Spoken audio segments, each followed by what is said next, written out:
You know, there's a whole decade that doesn't get nearly enough credit for what happened in American kitchens. We talk about the 1970s and we think bell-bottoms, 8-track tapes, and Watergate. But while all of that was playing out on the evening news, something else was happening at dinner time across this country. Real families in real homes were cooking real food. And a lot of that food started with a pound of ground beef. This was a time when beef prices jumped nearly 40% in just a couple of years. Bills went up, grocery budgets got tighter, and families had to make it work. These are 25 of those recipes. Dutch oven meatloaf with crackers. Between 1972 and 1974, beef prices climbed nearly 40% as cattle ranchers cut their herds and President Nixon imposed price controls that ended up making things worse instead of better. Families felt it every time they walked through the grocery store. A pound of ground chuck that cost 59 cents in 1970 was pushing toward $1 by the middle of the decade. And that was real money for working families trying to keep the lights on and the table set.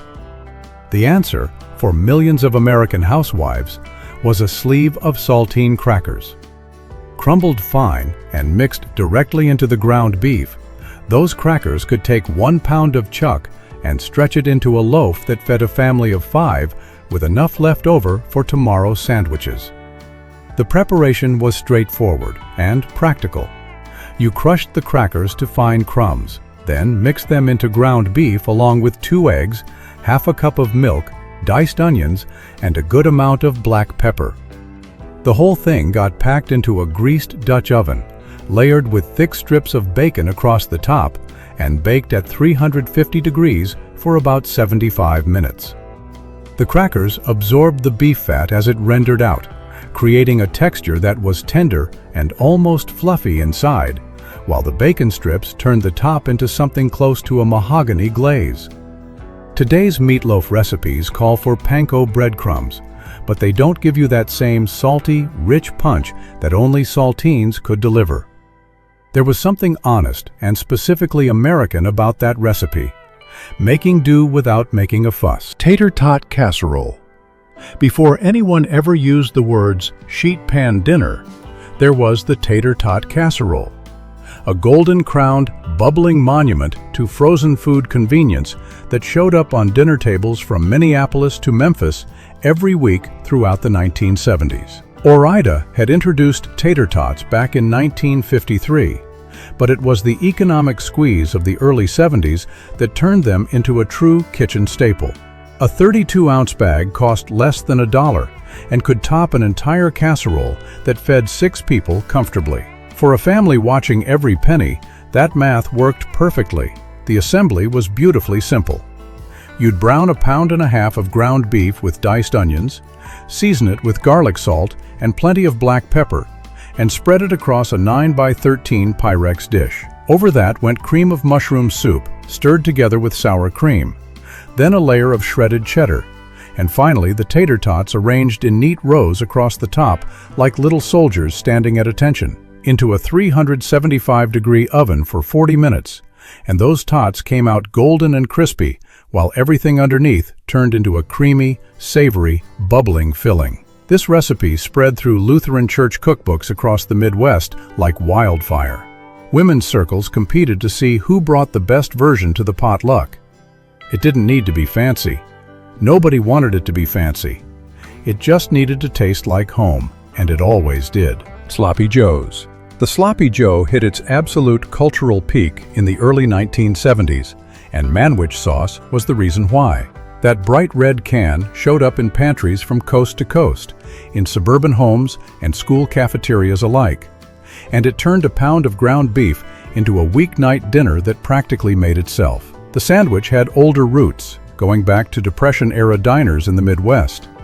But it found its real moment during the 70s economic crunch. 1 pound of ground beef and a 15-cent can of sauce could feed an entire family. The recipe was almost insultingly simple, which was the whole point.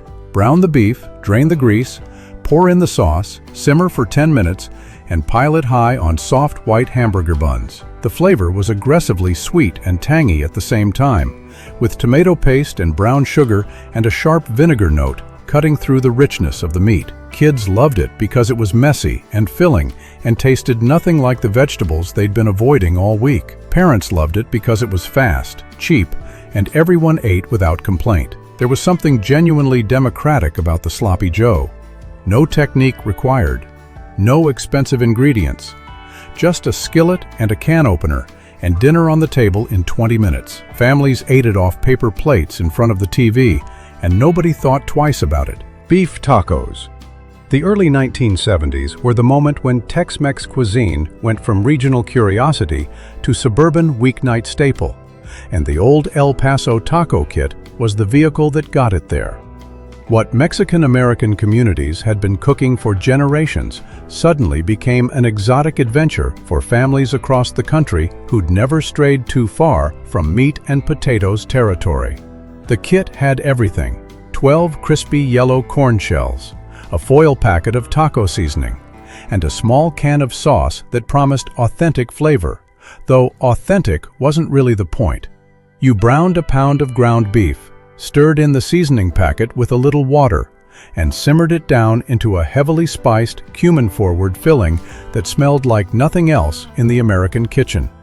Assembly happened at the kitchen table, assembly line style. Crispy shell, seasoned beef, shredded iceberg lettuce, diced tomatoes, a handful of shredded cheddar, and a dollop of sour cream if you were feeling generous. These weren't tacos by any traditional Mexican standard, but that wasn't the point either. Taco Tuesday wasn't just a meal in the 1970s. It was a small act of discovery. A family in Dayton or Spokane or Baton Rouge trying something that felt just different enough to feel special, while still being familiar enough that everyone would eat it. Beef Paprikas. When Hungarian immigrants settled across the industrial Midwest, they brought their cooking traditions with them, and beef paprikas was one of the dishes that made the journey. The original called for beef stew meat slow braised into something deeply rich and tender. But by the early 70s, home cooks had discovered that ground chuck delivered very similar comfort at a fraction of the cost. In cities like Cleveland, Detroit, and Pittsburgh, Eastern European church halls were serving versions of this dish at fundraiser dinners throughout the decade. The recipe had traveled from Hungary to America and adapted itself to American budgets and American supermarkets without losing any of its essential character. You'd start by browning 2 pounds of ground beef with diced onions in a deep skillet, then drain off most of the fat. 3 tablespoons of real Hungarian sweet paprika went in next, along with caraway seeds, salt, and pepper. And it had to be real paprika, the deep red fragrant kind, not the pale flavorless dust sitting in most American spice racks.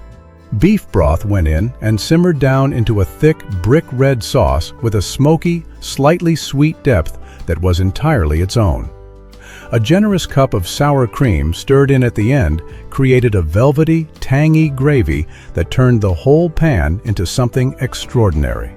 Served over wide egg noodles that soaked up every drop, this was Eastern European soul food that had learned to live comfortably in American kitchens. Stuffed cabbage rolls. Polish grandmothers called them golapki. Hungarian grandmothers called them toltut kapusta. But by the early 1970s, stuffed cabbage rolls had become a beloved cross-cultural comfort food in ethnic neighborhoods and working-class suburbs all across America.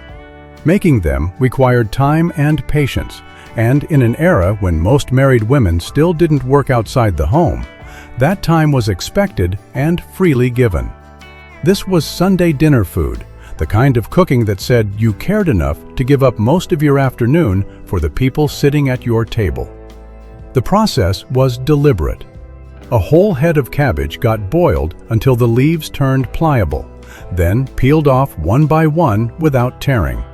Ground beef got mixed with cooked white rice, diced onions, an egg, and generous amounts of black pepper and garlic powder.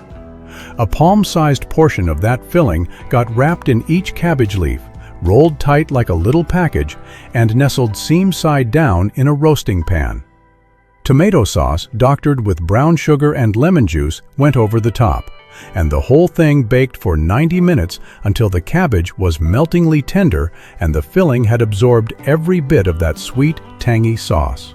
You could smell them cooking 3 rooms away, and when they came out of the oven, they tasted exactly like someone had spent the whole day thinking about you. TV dinner, Salisbury steak. Nothing captured the 1970s quite like the TV dinner Salisbury steak. That frozen aluminum tray, divided into neat little compartments with mystery beef in one, instant mashed potatoes in another, and overcooked green beans in the third. It was convenience culture and economic necessity arriving on the same tray at the same time. Swanson had launched the TV dinner back in 1953, but as dual-income households became more common through the early 70s and convenience increasingly trumped homemade tradition, the frozen dinner went from occasional shortcut to weekly staple. Home cooks who wanted to recreate the experience on their own terms could come close. Ground beef mixed with breadcrumbs, egg, and dried onion soup mix got formed into oval patties and pan-fried until they developed a good, dark crust. The gravy was built right in the pan, using beef broth, flour, ketchup, Worcestershire sauce, and a splash of kitchen bouquet for that deep, dark, mysterious color that made it look like something from a restaurant. It tasted nothing like actual steak, but that wasn't what anyone was reaching for. Families ate this in front of their Zenith console televisions, watching All in the Family and the Waltons, plates balanced on laps, forks scraping aluminum. There was no formal dining room needed. There was just dinner and the television, and everyone together in the same room at the end of the day. Calico beans, or cowboy beans. Calico beans had its roots in Midwestern ranch country, but it became a nationwide phenomenon during the 1970s because it solved a very specific problem. How do you feed 30 people at a church picnic or a backyard barbecue without spending money you don't have? The answer was beans. Dried beans cost pennies per pound, and multiple varieties combined with some ground beef and bacon created a dish with enough depth and richness that nobody left the table hungry. Community cookbooks from this era almost always featured at least 3 variations, each one claimed by the woman who brought it. You'd start by browning a pound of ground beef alongside a pound of chopped bacon, letting everything render together in a deep pot until the fat coated every bite. Most of that grease got drained off, then in went the beans. Canned kidney beans, pinto beans, butter beans, and pork and beans, each one contributing a slightly different texture and flavor to the final result. The sauce was pure 70s excess in the best possible way. Ketchup, brown sugar, yellow mustard, molasses, and cider vinegar all went in together, simmering down into a sticky, sweet glaze with a tangy finish. An hour in a 350-degree oven until everything was bubbling and caramelized around the edges. This wasn't refined cooking. It was honest, rib-sticking food that tasted like summer nights and community, and that was exactly what it was supposed to be. Stuffed kohlrabi. Most Americans in the 1970s had never heard of kohlrabi, let alone cooked with it. But Eastern European and German immigrant communities across the Midwest had been stuffing this odd-looking vegetable for generations. And during the early 70s, when strange produce from ethnic markets cost far less than prime cuts of anything, it started appearing on more and more dinner tables. Kohlrabi looks like something between a turnip and a spaceship. A pale green bulb with leaves shooting out from the sides. It tastes like a sweeter, milder version of cabbage when it's cooked, and it hollows out beautifully into a natural vessel for filling. Finding kohlrabi meant shopping at ethnic markets or growing it yourself, which many families still did in backyard gardens that had never really disappeared since the Victory Garden days of World War II. The preparation took attention. You peeled the tough outer skin, scooped out the center with a spoon to create a small bowl, then packed in a mixture of ground beef, cooked rice, onions, and paprika. The stuffed kohlrabi nestled into a roasting pan with tomato sauce and beef broth, covered tightly and braised for 90 minutes until the vegetable turned fork tender and the filling had cooked through completely. This was immigrant cooking that spoke to a very particular kind of resourcefulness, making something satisfying and nourishing from whatever grew easily in difficult soil. Johnny Marzetti. Named after the brother of an Italian restaurant owner in Columbus, Ohio, Johnny Marzetti became a Midwestern church supper legend and school cafeteria staple throughout the 1970s. Teresa Marzetti had created the original dish back in the 1920s, but it found its widest audience during the economically squeezed early 70s, when families needed maximum calories from minimum ingredients, and a big pan of baked pasta casserole checked every box. The method was uncomplicated and deeply satisfying to make. 2 pounds of ground beef went into a pan with onions and green bell peppers, seasoned heavily with garlic powder and Italian herbs, and cooked until everything was fragrant and well browned. Cooked egg noodles and several cans of tomato sauce got stirred in to create a filling thick enough to hold its shape in the dish. Half of it went into a lasagna pan, then a generous layer of mozzarella and cheddar, then the rest of the noodle mixture, then even more cheese across the top. Into a 350-degree oven for 35 minutes until golden and slightly crispy around the edges. Every grandmother in Ohio had her own version of this recipe, and she guarded it with quiet ferocity. It showed up at every family reunion, every church supper, every gathering that needed a dish to feed a crowd. American comfort food dressed in Italian-inspired clothes, and nobody was complaining. Beef and potato casserole. Before anyone thought to make loaded potato skins into an appetizer, there was beef and potato casserole. Layers of sliced potatoes, seasoned ground beef, and cream sauce baked together into a hearty one-dish meal that could feed a hungry family for under $3 in 1973. This recipe appeared in community cookbooks across rural America because out on the farms and ranches, meat and potatoes weren't just dinner. They were a foundational philosophy about what food was supposed to do. Farm wives who'd spent the day doing actual physical work needed something substantial, and this casserole delivered without requiring any technique more complicated than slicing and layering. You'd slice 5 or 6 russet potatoes as thin as you could manage with your sharpest knife. Then brown 1.5 pounds of ground beef with onions and season it with salt, pepper, and a packet of onion soup mix that did most of the flavor work for you. The potatoes and beef went into a greased casserole dish in alternating layers.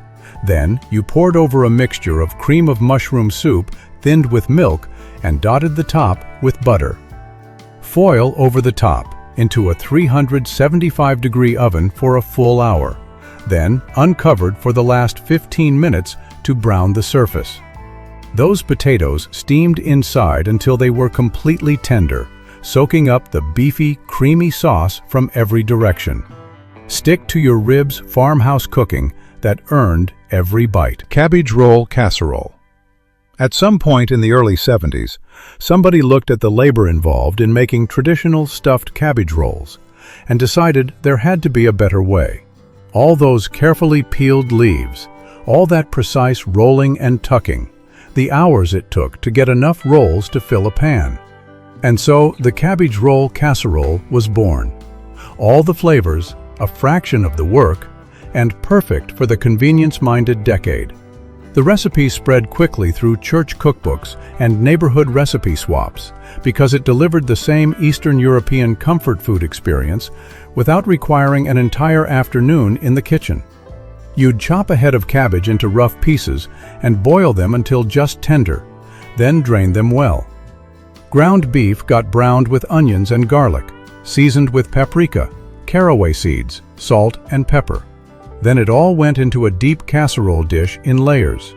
Half the cabbage on the bottom, the seasoned beef and some cooked white rice in the middle, the remaining cabbage on top. Tomato sauce, doctored with brown sugar and lemon juice, went over everything.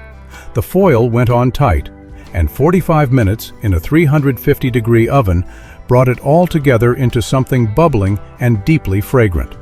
The sweet, sour tenderness of the cabbage, the savory beef, the slight brightness from the tomato, it all tasted exactly right. Immigrant cooking adapted for American speed, sacrificing presentation but never flavor. Cocktail meatballs. 1970s cocktail party was complete without a chafing dish full of cocktail meatballs kept warm over a sterno flame while guests speared them with toothpicks between sips of whiskey sours. They were the centerpiece of the suburban dinner party circuit, and the sauce that made them famous was one of the most improbable combinations in American cooking history: Heinz chili sauce and Welch's grape jelly. Equal parts melted together in a saucepan. It sounds like a mistake, but it created a thick, mahogany-colored glaze that was simultaneously sweet, tart, and slightly spicy, and somehow completely addictive. Nobody who tasted them for the first time could identify what they were eating, and nobody stopped eating them long enough to ask. The meatballs themselves were straightforward: ground beef mixed with breadcrumbs, egg, minced onion, and Worcestershire sauce, rolled into marble-sized balls and browned in a skillet. They went into the sauce to simmer for 20 minutes, absorbing that glossy glaze until each one was coated and deeply flavored all the way through. These meatballs represented the aspirational quality of early 70s suburban entertaining. Families hosting cocktail hours they'd seen on television, using pantry ingredients to create something that felt sophisticated, even when it very obviously wasn't.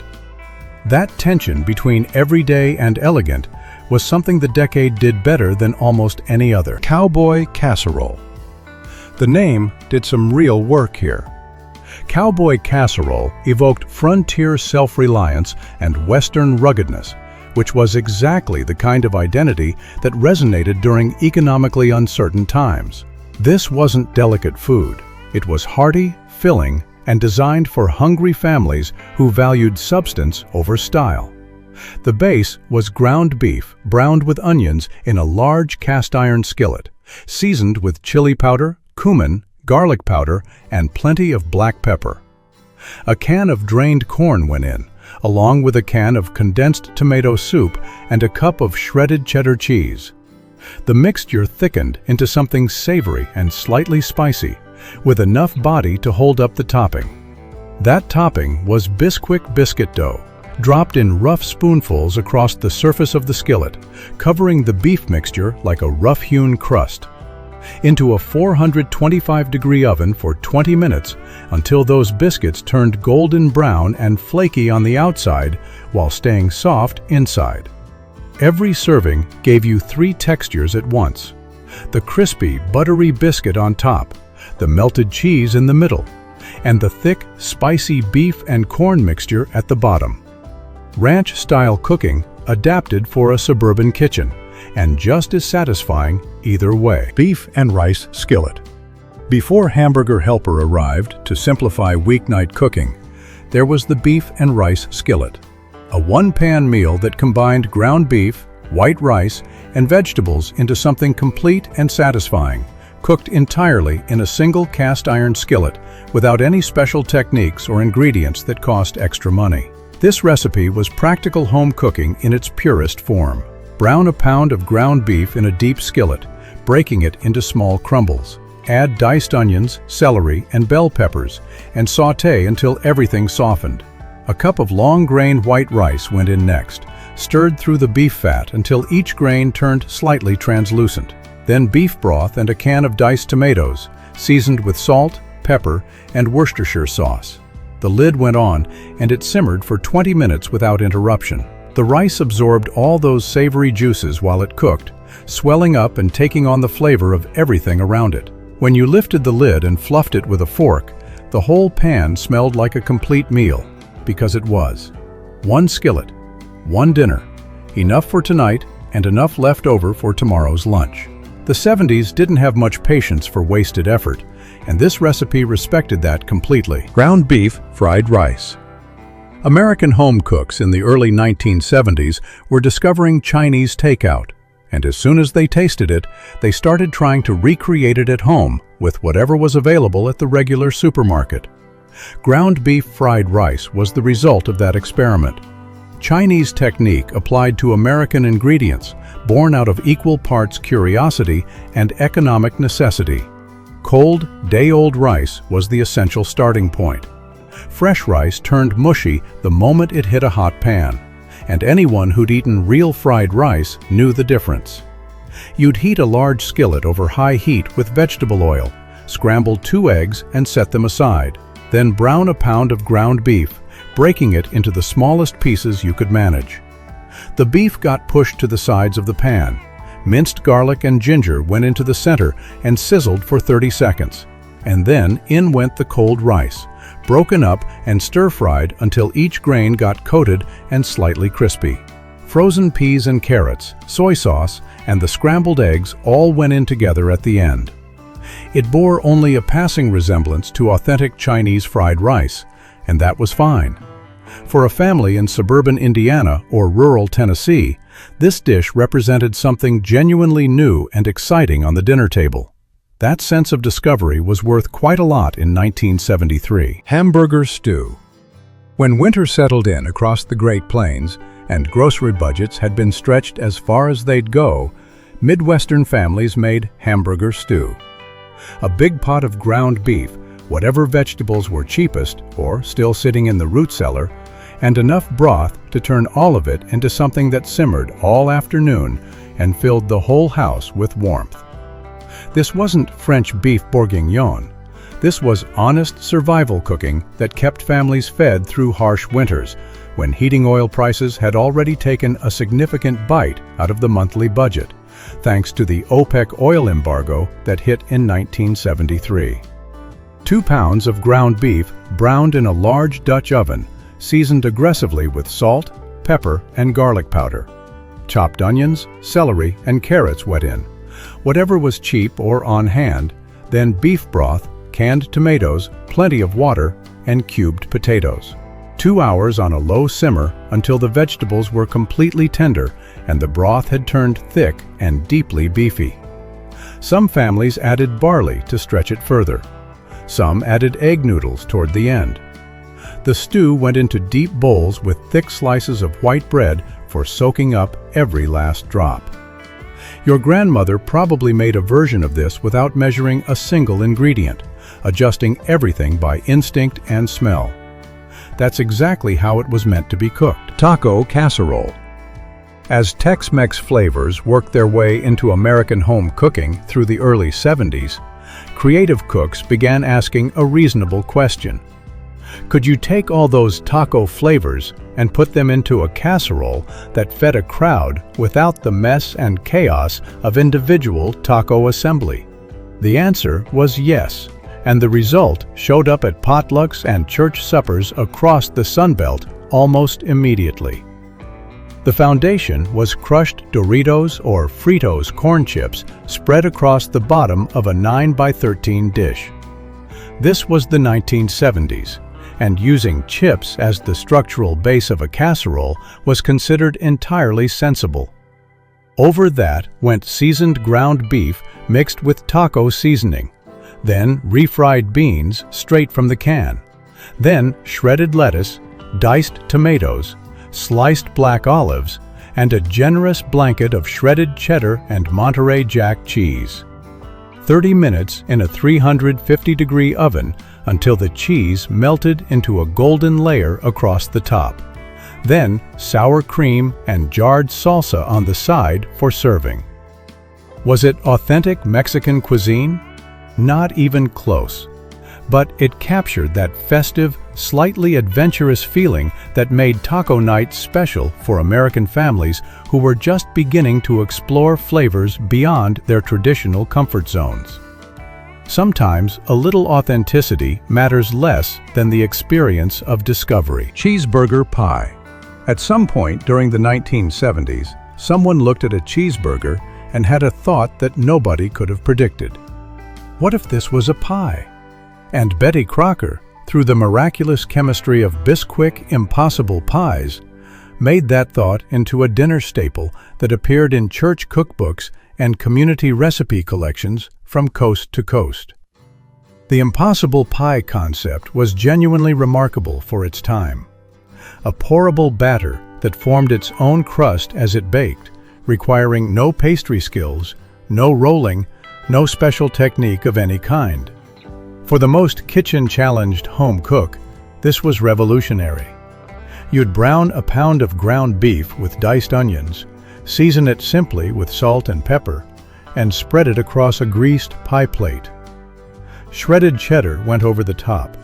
Then, in a blender, you combined milk, eggs, and Bisquick into a smooth, pourable batter and poured it directly over the beef and cheese. Into a 400-degree oven for 30 minutes. The Bisquick settled to the bottom and formed a golden crust, while the top browned and set into something firm enough to slice into clean wedges. You served it with ketchup, mustard, pickles, and lettuce on the side, all the burger fixings as accompaniments, and everyone at the table got exactly the flavors they were expecting in a form nobody expected. Space-age convenience cooking at its best. Swedish meatballs. True. Swedish köttbullar calls for a mixture of beef, pork, and veal with very specific spicing. But the Americanized version that populated 1970s buffet tables simplified all of that into ground beef meatballs in a rich cream gravy, and in doing so, created something that generations of American families adopted as their own. You'd mix ground beef with breadcrumbs soaked in milk, 1 egg, finely minced onion, allspice, nutmeg, salt, and pepper. The allspice and nutmeg were the details that set these apart from ordinary meatballs, giving them a warmth and depth that made them unmistakably themselves. Rolled into small balls about 1 inch across and browned in butter in a large skillet, they developed a golden crust that sealed in every bit of flavor. The gravy came together in the same pan. Flour stirred into the butter and drippings, then beef broth and heavy cream whisked in until the whole thing turned thick and velvety. The meatballs went back into the gravy and simmered for 15 minutes, absorbing the sauce and giving back their flavor in return. Traditionally served with lingonberry jam, though most American families substituted cranberry sauce without thinking twice about it. That easy substitution, taking someone else's tradition and making it fit your own pantry, was the American approach to cooking in a nutshell. Hamburger gravy over mashed potatoes. This one went back even further than the 70s. Hamburger gravy over mashed potatoes had Depression-era roots, and when beef prices spiked again during the early 70s recession, working-class families all across the country rediscovered it with something close to relief. 1 pound of ground beef could feed 6 people with this recipe. You'd brown the meat in a cast-iron skillet until it developed some good color. Then stir flour directly into the rendered beef fat, cooking it for a minute or so until it turned slightly golden. Milk went in gradually, stirred constantly until the whole pan transformed into a thick, peppery cream gravy studded throughout with bits of crumbled beef. Seasoned well with salt and plenty of black pepper. Ladled over a mountain of buttery mashed potatoes, this was food that did exactly what food was supposed to do. It was filling, it was warm, it was deeply satisfying in a way that had nothing to do with technique or presentation. The gravy soaked down into those mashed potatoes and created something rich and comforting that made the whole difficult reality of a tight budget feel, just for that meal, like it didn't matter. Today's elevated comfort food trend reaches for this kind of soul and doesn't always find it. The original didn't have to try. Tater Tot Casserole. Here is where 1970s convenience culture reached something close to its peak achievement. Tater Tot Casserole, called hot dish across Minnesota and much of the upper Midwest, combined 3 ingredients that Americans had genuinely fallen in love with: ground beef, cream of mushroom soup, and those golden, frozen potato cylinders that Ore-Ida had been perfecting since 1953. The assembly was pure simplicity, and that was the whole point. Brown your beef with onions and spread it evenly in a 9x13 pan. A can of condensed cream of mushroom soup went straight over the top, no diluting, no doctoring. Then the tater tots arranged across the surface in careful rows, because presentation mattered even in a casserole dish. 40 minutes in a 350-degree oven, and those tots turned golden and crispy on the outside, while the filling underneath bubbled and thickened into something rich and savory. That first forkful, when you broke through the crunchy potato crust into the creamy filling below, was the dinner table sound of a generation. It showed up at every church basement potluck, every funeral reception, every neighborhood gathering that needed something reliable and crowd-pleasing. Nobody pretended it was sophisticated. Nobody needed to. It was delicious, it was effortless, and it was always completely gone by the end of the night. Beef and cabbage skillet. When grocery budgets tightened in the mid-70s, cabbage quietly became one of the most important vegetables in the American kitchen. At 15 cents a pound, it could take half a pound of ground beef and turn it into a complete meal for 5 people. Irish and German immigrants had brought their cabbage traditions to America generations earlier, but the 70s recession made those traditions mainstream across every background and every region. You'd start by browning ground beef with onions in an electric skillet, that avocado-colored wedding gift that was getting daily use in kitchens across the country. Once the meat had rendered its fat and turned nicely browned, in went thick wedges of cabbage, sizzling and beginning to wilt immediately in the beef drippings. A splash of Worcestershire sauce, salt and pepper, maybe a can of diced tomatoes if things were going well that week. The cabbage cooked down slowly into sweet, tender ribbons that absorbed every bit of flavor from the meat and seasonings around them. What started as $1.50 worth of vegetables transformed into something that tasted rich and deeply satisfying. The kind of meal that proved you didn't need expensive ingredients to cook well. It came to the table steaming hot, usually with buttered white bread on the side for soaking up the juices. Making it work with whatever you had. That was the philosophy, and this dish embodied it completely. Meatloaf Muffins. At some point during the 1970s, a busy home cook made an observation that changed weeknight dinner for a generation. Traditional meatloaf took an hour and 15 minutes to bake. But if you divided the same mixture into a muffin tin, individual portions would be done in 25 minutes. That was a discovery worth sharing, and share it they did, through recipe cards and church cookbooks and telephone conversations between neighbors. You'd mix ground beef with breadcrumbs soaked in milk, eggs, diced onions, and enough ketchup to make the mixture slightly sweet, the same basic formula as any good meatloaf. But instead of pressing it into a loaf pan for a long, slow bake, you'd scoop it into greased muffin tins, creating individual portions that fit neatly onto a dinner plate. The genius was in the surface area.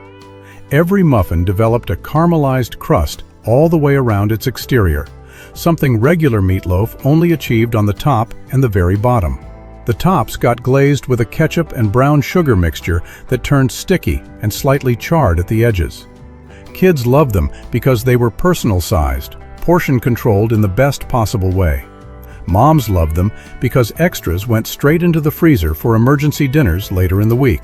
Served with instant mashed potatoes and canned green beans, this was efficiency and ingenuity on a dinner plate. Porcupine rice bake. The porcupine meatball was already a well-loved recipe by the time the 70s arrived. Uncooked rice mixed into ground beef, then simmered or baked until the rice swelled and poked through the surface like quills, creating that characteristic spiky texture that gave the dish its name. The porcupine rice bake took that concept, skipped the individual ball-forming step, and pressed the whole mixture into a casserole dish instead.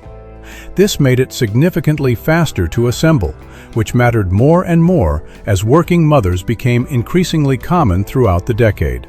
You still got all the same results, just with a fraction of the prep time.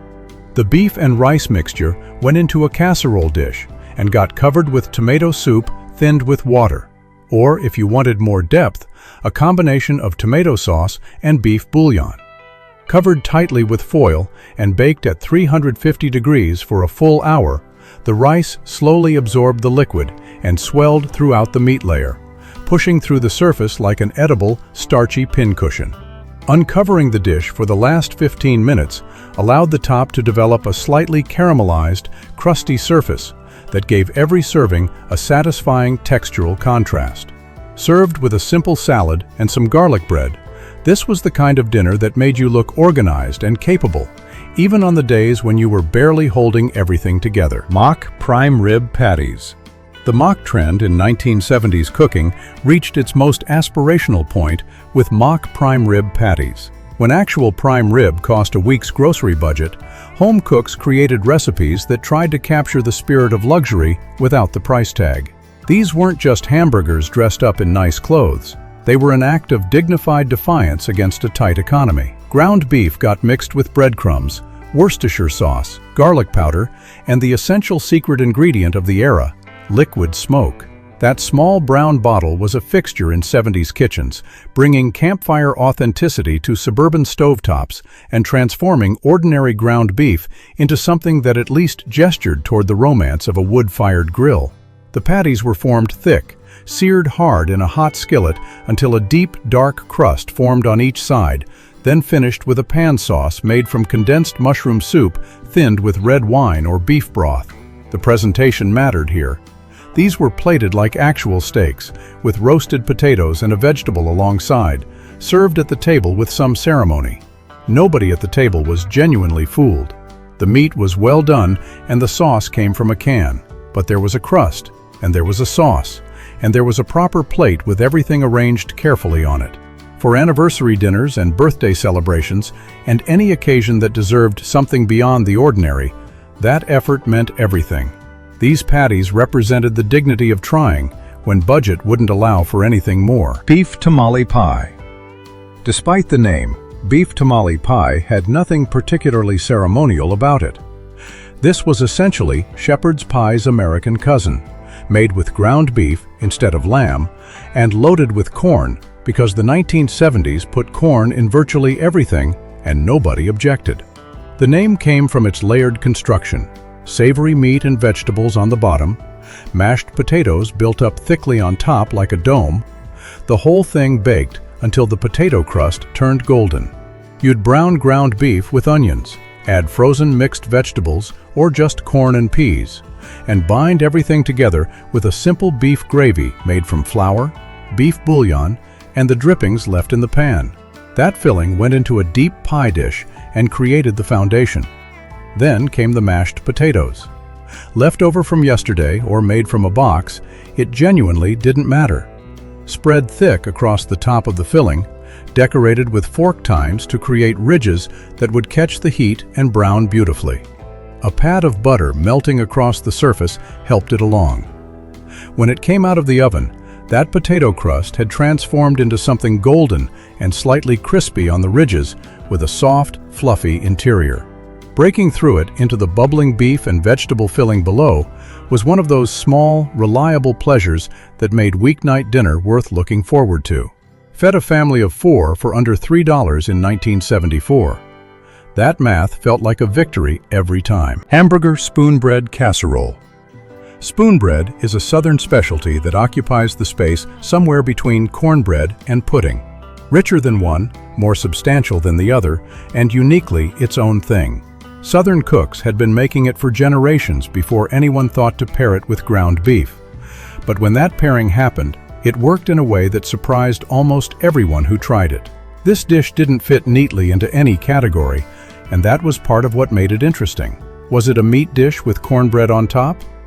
Was it cornbread with filling mixed in? The honest answer was somewhere in between. You'd brown ground beef with sautéed onions and maybe some diced green chilies, and that mixture went into a buttered casserole dish first. The spoonbread batter came together separately, a pourable mixture of cornmeal, milk, eggs, butter, and baking powder, considerably looser than regular cornbread batter. Poured over the top of the beef, It settled down around the meat and spread itself across the surface evenly. As it baked, the spoon bread puffed up golden and slightly crusty on top, while underneath, the meat and cornbread melded into a spoonable, almost soufflé-like texture that was unlike any other casserole from the era. Southerners recognized their culinary heritage in the spoon bread. Midwesterners embraced the casserole format. Both groups ate seconds. Beef Enchilada Casserole. The 1970s discovered Mexican food, or at least a particular Midwestern interpretation of it, and Beef Enchilada Casserole was one of the most practical expressions of that discovery. Enchiladas required individual rolling, filling, saucing, and careful arrangement in a baking dish. The casserole version kept all the flavors and eliminated most of the work, which made it a natural fit for Tuesday night dinner. Ground beef browned with a packet of taco seasoning created the filling. Old El Paso and Lowry's competing for pantry dominance in suburbs across the country. Canned enchilada sauce went in next, mild enough that children wouldn't protest.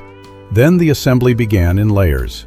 Corn tortillas cut into strips, alternating with the seasoned beef, canned refried beans, and shredded cheddar, since authentic Mexican cheeses weren't yet available in most American supermarkets. The casserole baked until bubbling and golden, the tortilla strips softening into something between chips and noodles, absorbing the enchilada sauce and taking on a texture all their own. Topped with sour cream, shredded lettuce, chopped tomatoes, and sliced black olives from a can, the finished dish looked genuinely impressive on the table. It wasn't authentic Mexican cooking by any measure, but families loved it, and it brought new flavors to dinner tables that had never strayed too far from the familiar. Sometimes that's exactly what a recipe is supposed to do. 25 recipes from one remarkable decade. Ground beef and crackers, and canned soup, and frozen tater tots, and somehow, all of it adding up to something that millions of families remember as the taste of home. Here's something worth thinking about. Which one of these dishes did your family actually make? Did your mom have a version of the cabbage roll casserole? Or was it Johnny Marzetti that showed up at every family gathering? Leave a comment and tell us about it. We'd genuinely love to know what the 70s tasted like at your dinner table. And if you enjoyed this journey back through forgotten American cooking, go ahead and subscribe. We've got decades of these recipes waiting to be uncovered, and there's always more history hiding in the kitchen than anywhere else.